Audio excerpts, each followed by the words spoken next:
Hoje a nossa aula é a respeito do reino dos animais. E quem estuda, a ciência que estuda os animais, a gente chama ela de zoologia. Então, toda vez que a gente falar de zoologia, vai ser a ciência que está relacionada a esse reino, o reino dos animais. Eles vão ter diversas características. A primeira delas é que é uma diversidade muito grande. Dentro do reino dos animais, a gente tem mais de 1 milhão de espécies envolvidas.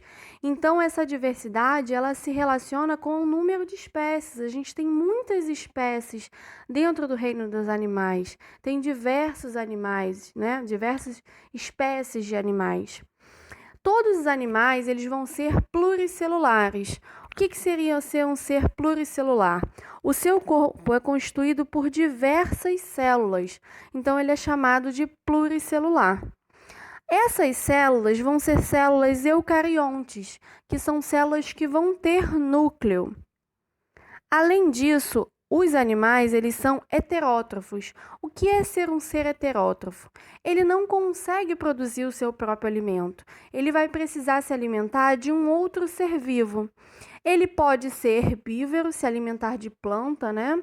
Ou ele pode ser também carnívoro, se alimentar de um outro animal. Então, por ele ser heterótrofo, ele não vai conseguir produzir o seu próprio alimento.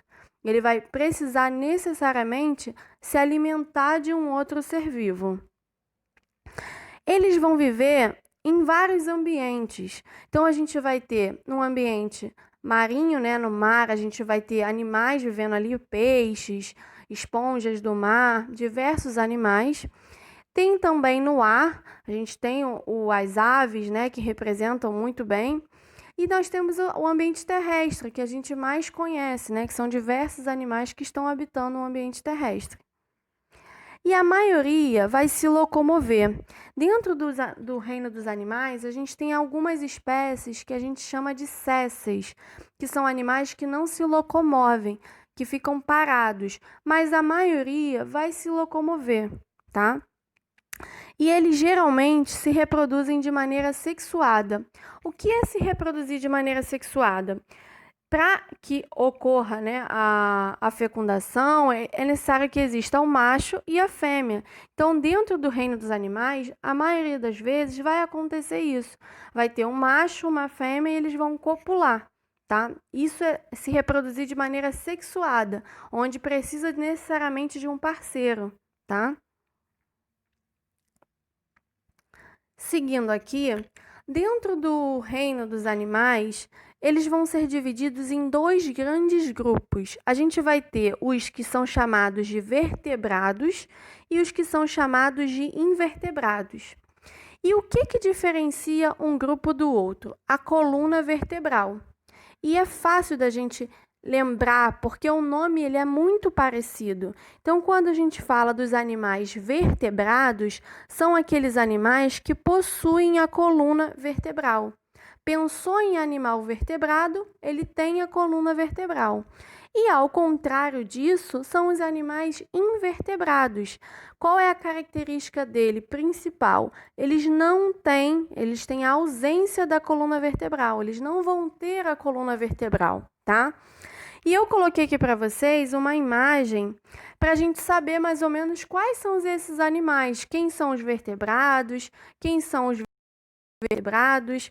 Por exemplo, nos vertebrados, a gente tem a girafa, tem aqui o cavalo, tem o pinguim. Então, todos esses animais, eles têm a coluna vertebral, por isso que eles são chamados de vertebrados. Já os invertebrados, a gente tem aqui, olha, diversos animais. Se você parar para perceber, a maioria são insetos. Então, a maioria dos insetos, eles são invertebrados. Eles não têm a coluna vertebral, tá bom? Esse daqui que eu coloquei para vocês é apenas uma imagem com alguns dos animais, mas nos próximos slides a gente vai ver cada um detalhadamente, cada espécie, tá bom? Além disso, os vertebrados e os invertebrados têm outras diferenças. A principal é a coluna vertebral. dessa, tem outras diferenças também. Por exemplo, os vertebrados, eles têm sistema nervoso central, eles têm sistema muscular, eles têm um esqueleto interno, eles têm um sistema respiratório, que pode ser ou por brânquias ou por pulmão. Por exemplo, os peixes têm as brânquias. Nós, homens, mulheres, temos o quê? Pulmão. Então, cada um vai ter, mas ambos têm um sistema respiratório. Além disso, o corpo é constituído por pele. Então, essas são algumas características dos vertebrados, beleza? E os invertebrados? Inclui a maioria, 97% das espécies do reino animal são invertebrados. Então, a maioria dos animais, das espécies que a gente conhece do reino dos animais, são invertebrados, eles não têm a coluna vertebral. E a principal, a ausência da espinha dorsal, tá bom? Então, toda vez que eu pedir para vocês, estiverem fazendo qualquer prova, questão, quando a gente falar de vertebrados e invertebrados, essas são as principais características. Falou de um animal que tem sistema respiratório, que tem um corpo constituído por pele, que tem sistema nervoso central, sistema muscular, a gente está falando de um animal vertebrado, tá bom? Falou de um animal que não tem espinha dorsal, a gente está falando de um animal invertebrado. E eu coloquei aqui para vocês um quadro, que esse quadro ele se encontra na apostila de vocês. Então, como são muitas espécies, muitas características, se eu fosse ler uma por uma, o vídeo ficaria muito longo, né? Então, por ser um quadro que está na apostila de vocês, vocês podem ter acesso a qualquer momento. Então, eu vou fazer o quê? Eu vou falar das principais, né? Das mais conhecidas. E com calma, depois vocês vão ler a apostila e estudar cada uma, cada característica de cada grupo, tá bom? A gente vai falar dos invertebrados, que são aqueles animais que não possuem a coluna vertebral. Então, todos esses animais que estão dentro desse quadro, eles não têm a coluna vertebral. Então, é uma característica comum a todos eles, tá? E como é que ele fez para colocar esse quadro aqui? Ele botou pra gente o filo, a classe, quais são os representantes desse filo, dessa classe, e quais são as principais características, o que permite que a gente consiga colocar o animal dentro desse grupo, tá? Por exemplo, ele começa aqui com os poríferos. Quem são os poríferos? A gente conhece os poríferos popularmente como as esponjas. Então, quando a gente fala de esponja do mar, a gente está falando do filo porífero. É um animal que ele não tem coluna vertebral, porque ele está dentro desse quadro aqui. Todo mundo que está dentro desse quadro não tem coluna vertebral. E qual a grande característica desse grupo? Primeiramente, eles são aquáticos, como está escrito aqui. Então, a gente só consegue encontrar a esponja dentro do mar. A gente não consegue encontrar lá na terra, nem no ar, só dentro do mar, tá? E além disso, esses animais, eles são animais sésseis, são animais que não conseguem se locomover. Eles ficam parados, ficam fixos no substrato do mar, e com isso a água vai passando pelos poros que tem no corpo dele, e com isso ele vai conseguindo se alimentar. Como ele não consegue se locomover, esses poros que tem no corpo dele vai deixar a água passar com resíduo, e com isso a esponja vai se alimentando. Tá bom? Tem outros animais também, por exemplo, os plateumintos são animais que a gente chama de verme. São vermes que são achatados. Eles vão viver de forma livre ou também pode estar vivendo dentro de um hospedeiro, como um parasita, sugando nutrientes daquele hospedeiro, tá? A gente conhece diversos plateumintos, tem também os anelídeos. Anelídeos também são vermes. A diferença é que eles são vermes anelados. Aqui, ó. Vermes anelados. O que significa ser um verme anelado? O formato do corpo é como se fossem vários anéis juntos. E a gente fala que é um verme anelado. Por exemplo, a minhoca. A minhoca é um verme anelado. Você olhando para o corpo, você consegue ver como se fossem diversos anéis juntos, né?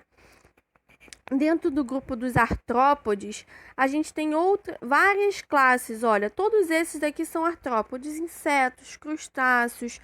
Olha a quantidade de animais que são considerados artrópodes. Todos esses daqui: camarão, mosca, barbeiro, borboleta, caranguejo, siri. É claro que cada um vai ter uma característica. Por exemplo, as moscas estão dentro do grupo que a característica é o corpo com a cabeça, tórax, abdômen e um par de antena e 3 pares de patas. Já os camarões, eles são com qual a característica? Corpo com os... Calma aí, desculpa.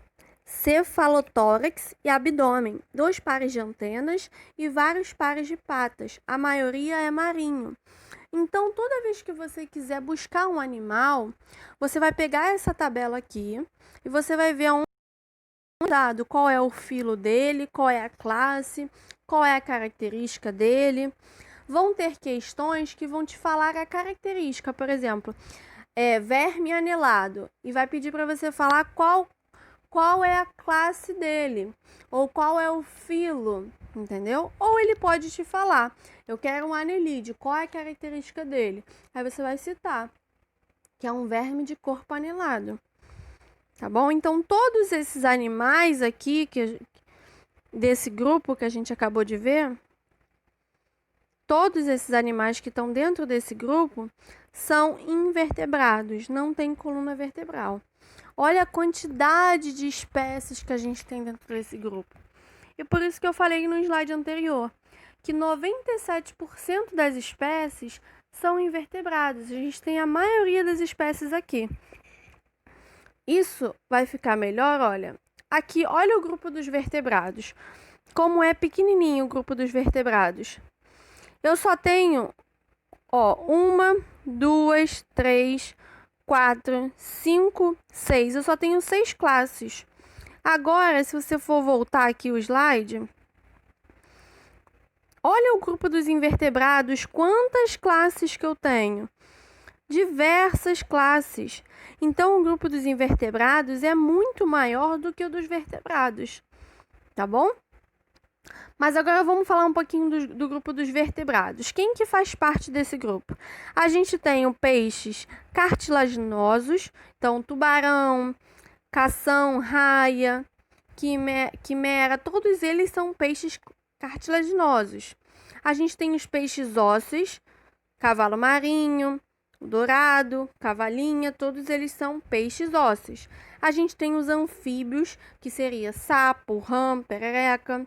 A gente tem os répteis, que seria cobra, jacaré, tartaruga. A gente tem as aves, que a gente tem diversos, pinguim, canário, são todas aves. E os mamíferos, quem são os mamíferos? Baleia, golfinho, morcego, o homem, que somos nós, cachorro, vaca. Então, nós estamos dentro dos grupos, de qual grupo? Do grupo dos vertebrados. E dentro de qual classe? Mamíferos, tá bom? Cada classe vai ter uma característica. Por exemplo, os peixes cartilaginosos têm esqueleto cartilaginoso. O peixe ósseo tem esqueleto ósseo. Tem uma fase larval aquática e quando adulto eles são terrestres. Tá bom? Ele tem 2 fases.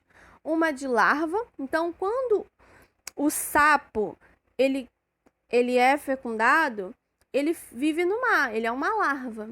E depois que ele vai para o ambiente terrestre, tá? Depois que ele vai viver na terra.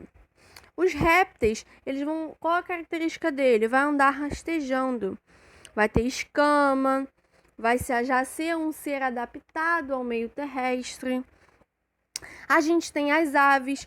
Qual é a principal característica das aves? Ela consegue voar. É óbvio, né? Isso aí não precisa nem falar. Elas possuem bico, penas. Isso tudo são características do grupo das aves. Os mamíferos possuem pelos, glândulas mamárias. tá bom? São homeotérmicos. Eu vou explicar para vocês o que é ser homeotérmico no próximo slide. Então, é isso que a gente precisa ter toda vez que a gente pegar. O cavalo é o quê? Aí primeiro você vai pensar, ele é vertebrado ou invertebrado? Se ele é invertebrado, ele vai estar dentro daquela primeira tabela. Se ele é vertebrado, ele vai estar dentro dessa segunda tabela. Aí você vai ver as características dele. Tem glândula mamária, não tem glândula mamária? Ele voa, ele nada, o que ele faz? Que aí você vai achar qual é a classe que ele se encontra, tá bom? Seguindo aqui a nossa aula, o que a gente tem como regulação térmica? O nosso corpo, o corpo dos animais, de uma maneira geral, eles podem muito bem retirar calor do ambiente ou retirar calor do metabolismo. O que significa isso? Tem animais que vão variar a temperatura do corpo de acordo com o ambiente. Se eles estão no ambiente frio, a temperatura do corpo deles vai estar o quê? Lá embaixo. Se eles estão no ambiente muito quente, a temperatura do corpo deles vai estar muito alta. Isso é um animal que tem variabilidade de acordo com o ambiente. E tem animais que não vão variar. Pode estar calor, pode estar frio, ele vai estar com a mesma temperatura corporal. E seriam essas duas classificações. Os animais ectotérmicos, que é esse primeiro grupo, são todos aqueles animais que vão ter a variação da temperatura de acordo com o ambiente. Quem seriam eles? Os invertebrados, os peixes, os anfíbios e os répteis. Então, se você pegar um sapo, por exemplo, o sapo está em que classe aqui? Ele está dentro dos anfíbios. Ele é um animal que vai ter a sua temperatura do corpo variada de acordo com o ambiente. Se você botar ele num lugar muito quente, ele vai estar com a temperatura do corpo muito alta. Se você botar ele num ambiente muito frio, ele vai estar com a temperatura do corpo muito baixa. Isso é variar de acordo com o ambiente, tá bom? E já os animais endotérmicos são animais que não variam a temperatura do corpo de acordo com o ambiente. Por exemplo, mamíferos e as aves. Nós, homens, estamos dentro do grupo de quê? Dos mamíferos. Se a gente está dentro do grupo dos mamíferos, a gente não varia a temperatura de acordo com o ambiente. Então, se eu te colocar numa praia com sol de 40 graus e eu pegar um termômetro, a sua temperatura do corpo vai estar de 36 graus. Ela não vai variar. Se eu te tirar de lá e colocar dentro de um local que está menos 2 graus, se você pegar e medir a sua temperatura do corpo, ela vai estar com a mesma temperatura, de 36 graus. Então, ela não vai variar de acordo com o ambiente. Logo, você é um endotérmico, porque você não precisa variar a temperatura de acordo com o ambiente. Tá bom? Então, essa é a grande diferença. Os animais endotérmicos, eles não, independente se está calor ou frio, eles vão estar com a mesma temperatura corpórea. Você pegar um cachorro e medir a temperatura do cachorro, independente se ele está num ambiente de calor ou se ele está num ambiente de frio, ele vai estar com a mesma temperatura, tá bom? Já um sapo, um peixe, um jacaré, que são animais que estão dentro do grupo dos animais ectotérmicos, são aqueles que vão variar sim. E por isso, eles têm uma resistência muito menor. Porque se tem animais que não vão conseguir resistir a baixas temperaturas, a altas temperaturas. Nós conseguimos porque nós estamos dentro de um grupo que, independente se está calor ou frio, a gente está com a mesma temperatura. A gente só vai mudar a nossa temperatura corpórea se for o caso da gente estiver com febre, algo que não tem a ver somente com a temperatura do ambiente, entendeu? E com isso a gente encerra o reino dos animais. O que a gente precisa ter em mente, primeiramente, dentro do grupo dos animais, a gente tem os vertebrados e os invertebrados, que são aqueles que têm coluna vertebral e os que não têm coluna vertebral. A gente tem que ter aquela tabela que eu mostrei para vocês aqui, ó, sempre à nossa disposição. A gente viu um animal, a gente já vê a característica, já vê a classe que ele pertence. Tá vendo? Essas duas tabelinhas são muito importantes. E por fim, essa regulação térmica. Se eu falar para você, por exemplo, aqui, olha, eu quero que você me diga se uma... eu posso falar assim com vocês. Eu quero que vocês me falem se a cobra ela é um animal ectotérmico ou endotérmico. O que você vai ter que fazer? Você vai lá nessa tabelinha e vai achar aqui a cobra. Ela está aqui dentro do grupo dos répteis. Se ela está dentro do grupo dos répteis, ela vai ser o quê? Aqui os répteis. Ectotérmico, tá bom? Se eu falasse para você, eu quero saber a respeito de uma ave, um pássaro. A ave e o pássaro estão dentro do grupo do quê? Dos endotérmicos. Então, é endotérmico, tá bom? Então, é muito simples, é uma matéria fácil, mas que a gente precisa ficar atento a esses detalhes, tá bom? E com isso a gente encerra a aula de hoje e termina o reino dos animais.